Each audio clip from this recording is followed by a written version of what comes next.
आप सबको प्रभु यीशु मसीह के नाम से जय मसीह की सलाम सलाम। आज का जो विषय है हमारे लिए वो विषय है यीशु के कदमों में। आज हम जिस विषय पे बात करेंगे वो विषय है यीशु के कदमों में। ये बहुत ही अच्छा विषय आज हम देखेंगे और लूका रचित सुसमाचार 17वां अध्याय 11 से 19 पद को हम आज पढ़ेंगे और उसके आधार पे आज का सुंदर अध्ययन हम करेंगे। यहाँ पर इस प्रकार से लिखा है, लूका एक बहुत सुंदर वर्णन हमें करता है और उसका वर्णन हमें अध्याय 17 वचन 11 से 19 में इस प्रकार से मिलता है, जो मैं आपके लिए पढ़ना चाहता हूँ। आप अपनी बाइबल में उसे पढ़िए और देखिए। ऐसा हुआ कि वह यरूशलेम जाते हुए सामरिया और गलील के बीच से होकर जा रहा था। किसी गांव में प्रवेश करते समय उसे 10 कोढ़ी मिले। उन्होंने दूर खड़े होकर ऊंचे शब्द से कहा, हे यीशु, हे स्वामी, हम पर दया कर। उसने उन्हें देखकर कहा, जाओ और अपने आप को याजकों को दिखाओ। और जाते ही जाते वे शुद्ध हो गए। तब उनमें से एक यह देखकर कि मैं चंगा हो गया हूं, ऊंचे शब्द से परमेश्वर की बड़ाई करता हुआ लौटा और यीशु के पांवों पर मुंह के बल गिरकर उसका धन्यवाद करने लगा, और वह सामरी था। इस पर यीशु ने कहा, क्या 10 शुद्ध न हुए? तो फिर वे 9 कहाँ है? क्या इस परदेशी को छोड़ कोई और न निकला जो परमेश्वर की बड़ाई करता? तब उसने उससे कहा, उठकर चला जा, तेरे विश्वास ने तुझे चंगा किया है।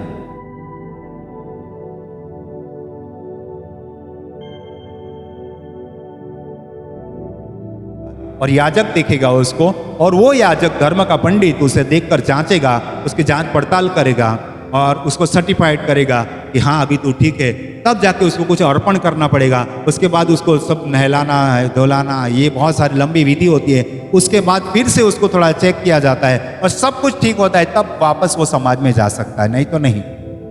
तो सबसे पहले यीशु मसीह ने उन 10 कोढ़ियों को कहा, जाओ अपने याजकों को दिखाओ। लेकिन यीशु मसीह ने सिर्फ शब्द कह दिया कि जाओ अपने याजकों को दिखाओ। मैंने आपको पहले बताया कि याजकों को कब दिखाया जाता था?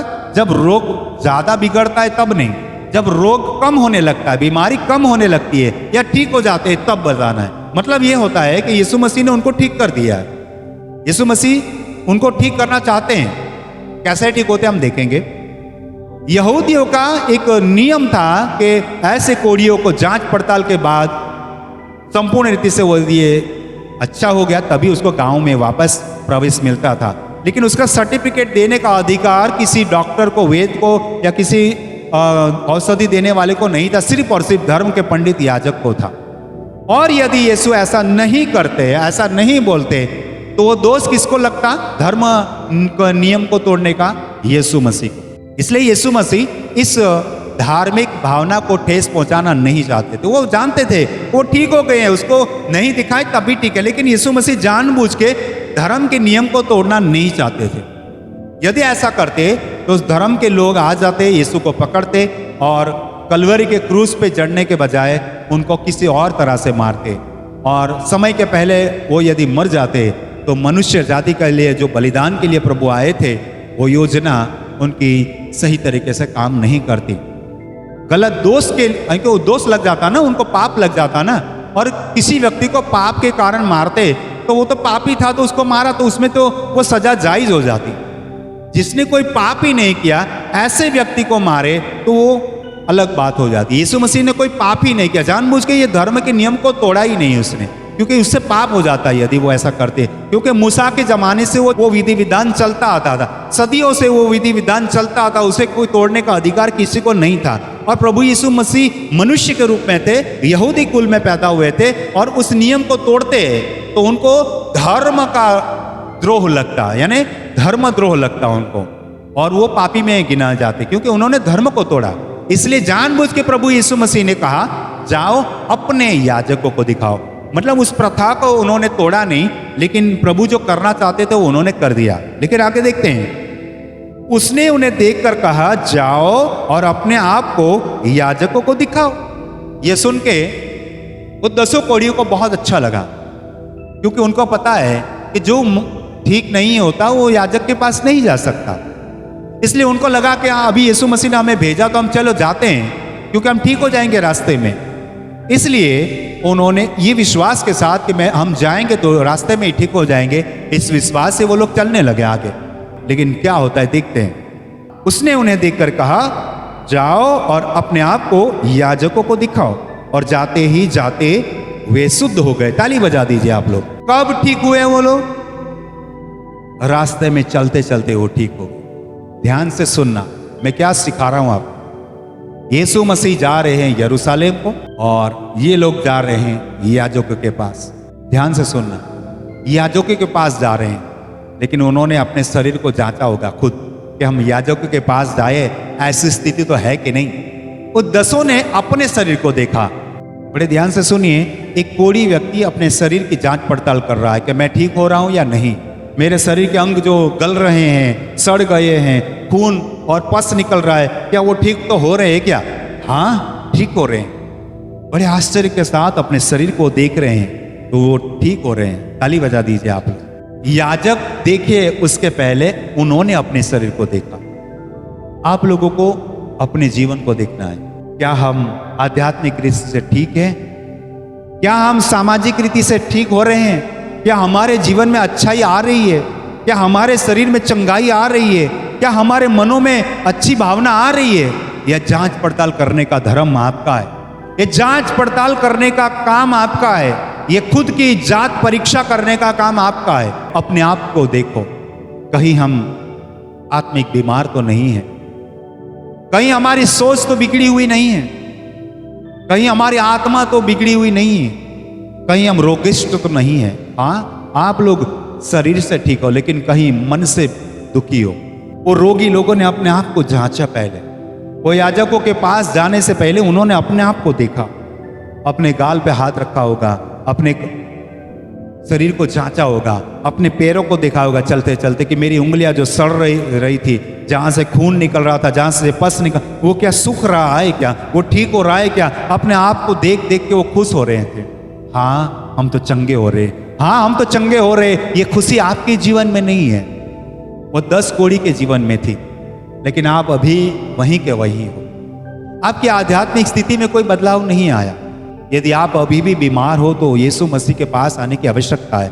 इसलिए इस संदेश का शीर्षक मैंने लिया है यीशु के कदमों में। अभी आगे हम देखेंगे क्या होता है। उन्होंने खुद की जांच पड़ताल की और क्या होता है देखो, 14 पद को फिर से पढ़ते हैं। उसने उन्हें देखकर कहा, जाओ और अपने आप को याजकों को दिखाओ।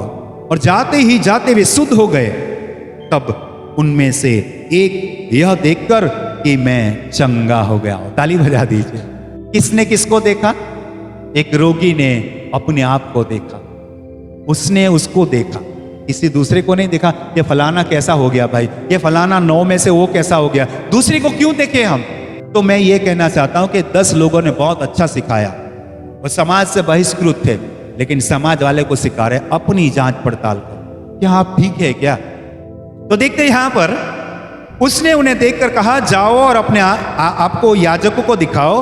और जाते ही जाते वे शुद्ध हो गए। तब उनमें से एक यह देखकर कि मैं चंगा हो गया हूं, ऊंचे शब्द से परमेश्वर की बड़ाई करता हुआ लौटा। कितने जन जा रहे थे जाने के टाइम? 10 लोग। ध्यान से सुनना, 10 लोग जा रहे थे वहां से। अपने आप को देखकर खुश हो रहे थे। अरे वाह, मैं तो चंगा हो गया, मैं तो ठीक हो गया, अरे मैं तो भला चंगा हो गया। अभी सोचता सोचता मैं याजक के पास जाऊंगा, याजक जांच पड़ताल करेगा और मुझे मैं ठीक हो गया ऐसा मुझे सर्टिफाइड करेगा, मतलब प्रमाणित करेगा। हाँ भाई तुम ठीक हो गए। मैं मेरी बीवी के पास जाऊंगा, मेरे बच्चों के पास जाऊंगा, मैं अपनी माता पिता के पास, अभी मैं वापस खेती बाड़ी करूंगा, अभी मैं ये करूंगा। अभी कितने समय से मैं यहाँ पर बहिष्कृत अवस्था में था, मैं समाज से बाहर था, लेकिन अभी मैं अपने समाज में वापस जा सकता हूँ। ये खुशी थी उनको। लेकिन उसमें से एक व्यक्ति था जो वापस आया। कि वो व्यक्ति वापस क्यों आया, उसका कारण मैं बताता हूं। देखिए 16 पद। और यीशु के पांवों पर मुंह के बल गिरकर उसका धन्यवाद करने लगा और वह सामरी था। इस वचन के क्रम को बड़े ध्यान से सुनिए। एक बार मैं फिर से पढ़ता हूं, ध्यान से सुनिए। अपनी बाइबल में देखिए 16 पद। और यीशु के पांवों पर मुंह के बल गिरकर उसका धन्यवाद करने लगा और वह सामरी था। थोड़ा सा हम स्टेप देखेंगे, इसमें कौन से शब्द किस जगह पे लिखे हैं। हिंदी में यदि हम सुन रहे हैं तो हिंदी में समझते हैं। सबसे पहले किसका नाम लिखा है? यीशु का। ध्यान से सुनना, सबसे पहले यीशु मसीह का नाम लिखा है। ताली बजा दीजिए एक बार, हालेलुया। आपके जीवन में यीशु को पहला स्थान देना बहुत जरूरी है। सबसे पहला लिखा है यीशु, उसके बाद लिखा है, क्या लिखा है? मुंह के बल गिरकर उसका धन्यवाद करने लगा। बीच में शब्द लिखा है उस व्यक्ति के द्वारा धन्यवाद। तीसरा शब्द लिखा है वह सामरी था। उसकी जाति कहां लिखी गई है? पहले या आखिरी में? कौन से शब्द में लिखा? क्रम के अनुसार देखा तो सामरी शब्द वचन के आखिरी में लिखा है, पहले लिखा है? पहले वह सामरी था इसलिए यीशु के कदमों में आया, ऐसा लिखा है। बिल्कुल क्रम से देखिए आप कि पहले यीशु लिखा है, दूसरा वो यीशु के कदमों में गिर पड़ा, मुंह के बल यानी दंडवत करने लगा, और तीसरा आखिरी वर्ड लिखा है वह सामरी था। जाति को आखिरी लिया गया लेकिन उद्धारकर्ता को पहले लिया गया। ताली बजा दीजिए। ये क्रम हमें बहुत ध्यान से सुनना है। हम किस जाति से है ना, दैट्स नॉट मैटर। हम कौन सी जाति से, वो महत्व नहीं रखता है, उसके लिए हमें कोई लेना देना नहीं है। ये व्यक्ति सामरी था, वो महत्वपूर्ण नहीं था इसलिए आखिरी में लिखा, लेकिन उसके लिए यीशु मसीह सबसे पहले थे ना, वो इसलिए पहले लिखा है। और यीशु के पांव पर मुंह के बल गिरकर उसका धन्यवाद करने लगा, वह सामरी था। पहली बात, 10 लोग जा रहे थे, देख रहे थे अपने आप को, ठीक हो रहे थे, अपने आप को ठीक होते देख रहे थे। लेकिन जैसा ये व्यक्ति ठीक हो गया ना, तो ध्यान से सुनिए, उसने 2 बातों का अध्ययन किया, 2 बातों का संशोधन किया, 2 बातों को समझा। पहला किस चीज को समझा? वो व्यक्ति जो कोढ़ी था ना, वो कोढ़ी जा रहा था दूसरे 9 लोगों के साथ, यानी कुल 10 लोग जा रहे थे। सबसे पहले देखा उसने कि मैं ठीक हो रहा हूं। पहले उसने अपने रोग के ऊपर क्या प्रभाव पड़ रहा है उसको देखा, तो वो चंगा हो रहा है। पहला उसने क्या देखा? अपने आप को देखा तो वो ठीक हो रहा है। ताली बजा दीजिए एक बार। लेकिन दूसरे ही पल उसने एक और चीज को देखा। किस चीज को देखा? उसने दूसरों को नहीं देखा। मैं तो ठीक हो गया, मेरे पड़ोस वाला ठीक हुआ कि नहीं, मेरा इस तरफ वाला ठीक हुआ कि नहीं, मेरा आगे वाला ठीक हुआ कि नहीं, मेरे पीछे वाला ठीक, वो नहीं देखा उसने और एक चीज को देखा, अपनी जाति को देखा। अरे ये लोग तो जा रहे हैं अपने अपने याजक के पास, लेकिन मैं तो सामरी हूं, मैं तो शूद्र हूं, मेरा तो कोई याजक नहीं है। हमारे इसमें तो ये नियम ही नहीं है, समरून में तो ये नियम है ही नहीं, तो यहूदी लोगों के लिए नियम है। ये धर्म की बातें हमारे लिए नहीं है। हम तो गेरिजिम पहाड़ पे प्रभु की महिमा करने वाले लोग हैं, हमारे लिए ये सब चीजें नहीं है। धर्म उसके लिए महत्वपूर्ण नहीं था, उसके लिए जाति महत्वपूर्ण। आज दुनिया में 2 चीजें बहुत ज्यादा काम कर रही, एक है धर्म, दूसरा है जाति। हम भारत के लोग हैं, लेकिन यह भारत बट रहा है धर्म और जाति में। ये भारत के टुकड़े हो रहे हैं अभी धर्म और जाति के कारण। ये 2 चीजें खतरनाक है, पहला है धर्म और दूसरा है जाति। हमारे देश में सबसे ज्यादा खतरनाक बात है, इजराइल में भी 2000 साल पहले यही चलता था, जाति और धर्म को दर्जा दिया जाता था। कौन सा धर्म, कौन सी जाति? इसने अपने आप जाति को देखा, मैं तो सामरी हूं, मैं उन याजकों के पास जा ही नहीं सकता, मैं यहूदी आम आदमी के पास नहीं जा सकता, तो यहूदी याजक के पास कैसे जाऊंगा? उसने सोचा बराबर कि मेरा जाना जायज नहीं है, मुझे उस याजक के पास या मंदिर में जाना मेरे लिए तो योग्य नहीं, क्योंकि मुझे दरवाजे पे खड़ा भी नहीं रखेंगे ना, उस प्रदेश के मेन दरवाजे पे ही मुझे रोक दिया जाएगा। मैं सामरी हूं ऐसा बोल दूंगा तो मुझे वहां से अकाल पट्टी कर देंगे। ये संसार की वास्तविकता है। दूसरी जो जांच पड़ताल की, अपनी जाति को देखा, मैं सामरी हूं, मुझे उस याजक को क्या लेना देना, मुझे उस यहूदी लोगों से क्या लेना देना। ये आज आपको समझना होगा, कोई धर्म से लेना देना नहीं है आपको, मैं सच्ची बोलता हूं, कोई भी नहीं, किसी धर्म का कोई लेना देना नहीं। ये व्यक्ति को ना वो यहूदी याजक का लेना देना था, ना यहूदी धर्म से लेना देना था, उसको लेना देना किसका था? यीशु मसीह का। ताली बजा दीजिए। इस वक्त उसके लिए सबसे बड़ा व्यक्ति कौन था? सबसे अच्छा व्यक्ति कौन था? सबसे भला व्यक्ति कौन था? यीशु मसीह। इसलिए वचन में पहला शब्द यीशु लिखा है, क्योंकि ये शब्द इसलिए लिखा है क्योंकि वो जो कोढ़ी था उसके मन के विचार को यहां पर रजू किया गया है। उसके मन में सबसे पहला स्थान किसको दिया है उसने? जोर से बोलिए, यीशु मसीह। जोर से बोलिए, यीशु मसीह को। उसने अपने दिलो दिमाग में, अपनी आत्मा में, अपने मन में, अपने शरीर में पहला स्थान यीशु को दिया। जैसे मैंने बताया था, यरूशलेम, सामरिया, गलील। जैसे हमने यरूशलेम पवित्र, सामरिया सबसे अपवित्र, और गलील वो उछलता हुआ समुंदर, अस्थिर जगह को दिखाया, आत्मिक रीति से दिखाया। आत्मा, प्राण, शरीर, इसी तरह से इस व्यक्ति के तीनों बातों में, शरीर में यीशु की सामर्थ्य आ गई, मन में यीशु आ गया, और उसकी आत्मा में यीशु आ गया। उसको धर्म से नहीं लेना देना। उसने सोचा कि मैं सामरी हूं, मुझे उस दरवाजे पे भी खड़ा नहीं रखा जाएगा, तो मैं क्यों जाऊं। उसने समझ लिया कोई धर्म मेरे काम का नहीं है। उसने समझ लिया कोई जाति मेरे काम की नहीं है। इसलिए वो वापस कहाँ आया और यीशु के पांवों में पर मुंह के बल गिरकर उसका धन्यवाद करने लगा, और वो सामरी था। इस पर यीशु ने कहा, क्या 10 शुद्ध न हुए? देखो ना, 10 लोग तो यीशु से कितने दूर निकल गए, फिर भी यीशु मसीह को मालूम था कि उनको मैंने चंगा कर दिया है। 10 को नहीं चंगा किया गया, 10 को शुद्ध नहीं किया गया, मैंने तो 10 को शुद्ध किया था। तो फिर वे 9 कहां है? कौन कहां है? वो 9 कहां है? ये आपको सवाल है यीशु मसीह। सब अपने अपने चक्कर में फंसे। वो लोग जैसे चंगे हो गए ना, यीशु मसीह को भूल गए। वो लोग को बस एक ही मकसद है, याजक के पास जाएंगे, वो देखेगा, हमें अच्छा प्रमाणित करेगा, और हम अपने अपने घर चले जाएंगे, हो गया। मतलब यीशु को उसने स्थान ही नहीं दिया, लेकिन इसने दिया। उसने ना तो याजक की कोई चिंता किया कि याजक के पास जाना ही नहीं है, मंदिर में जाना ही नहीं, मुझे कुछ विधि विधान करवाना नहीं, मुझे तो सिर्फ यीशु के पास जाना है। उसके जीवन में यीशु सबसे महत्वपूर्ण व्यक्ति था। आपके जीवन में कौन है? ये व्यक्ति कहाँ है? यीशु के कदमों में। इसलिए मैंने इस विषय का शीर्षक रखा, यीशु के कदमों में। वो 9 कहाँ है? क्या इस परदेसी को छोड़ कोई और न निकला जो परमेश्वर की बड़ाई करता? उन्होंने परमेश्वर की बड़ाई के लिए याजक के पास नहीं गए, जा रहे वो लोग। वो इसलिए जा रहे कि वो ठीक हो गए तो याजक को प्रमाणित करे ना, क्योंकि किसी और के पास तो अधिकार नहीं था। जो अधिकृत व्यक्ति था वो याजक था। याजक के पास जाएंगे, वो हमें प्रमाणित करेंगे कि तुम ठीक हो गए, इसलिए हम अपने अपने गांव घर चले जाएंगे।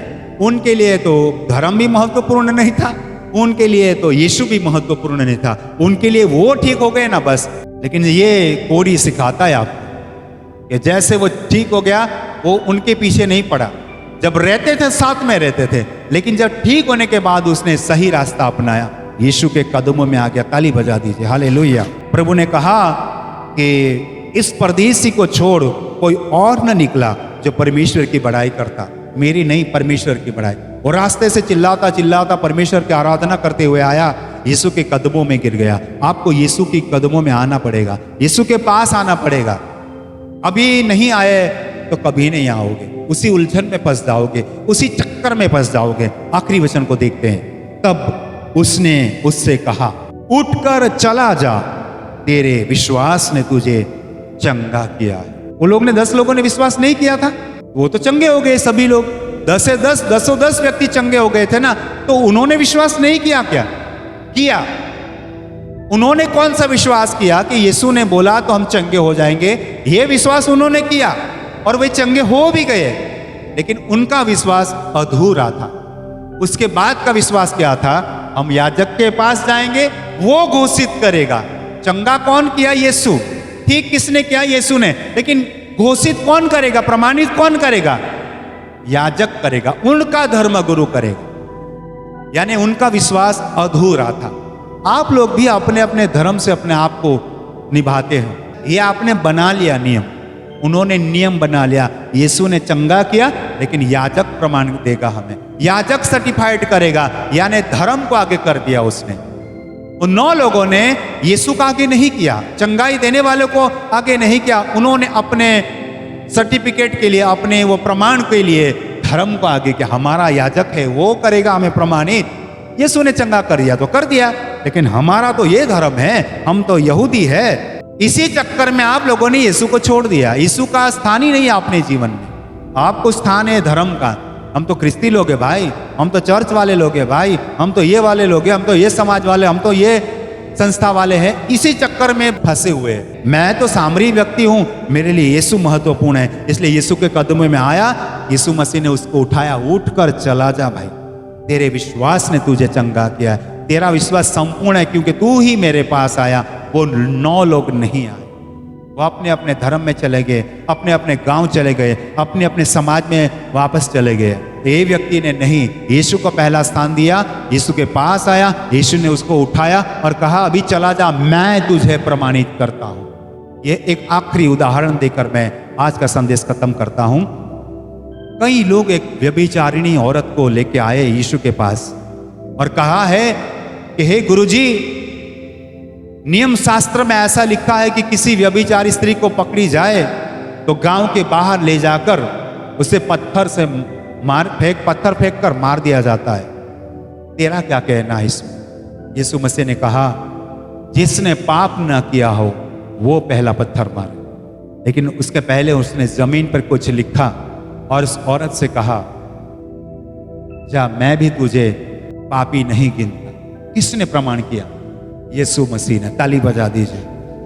सारे लोगों ने उस औरत को पापी नहीं प्रमाण किया था, सारे लोगों ने उस औरत को पापी नहीं कहा था, लेकिन यीशु मसीह ने प्रमाणित किया तू अभी पापी नहीं है, तू अपने आप शांति से चली जा, कुशल से रहे, अभी पाप मत करना, ऐसा लिखा है।